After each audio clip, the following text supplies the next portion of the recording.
nerede Esme? Esme! Amcanın da, o ballanın da cezasını keseceğim. Bana o şerefsiz amcanı getir, kardeşini al. İsop'u öldürecek koçarı. Taşacak bu deniz hayranları. Bomba gibi bölüm yine bizleri bekliyor. Adil bu kez bombayı patlattı ve kucağımıza koydu. Yürekler tutuldu. Ve yine Cuma bekleniyor. Esme kurtulacak mı? Şerif İmle'yi vurdu mu? Sizce daha neler olacak?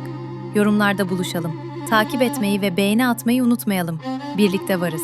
Hepimizin dizisi Taşacak bu deniz.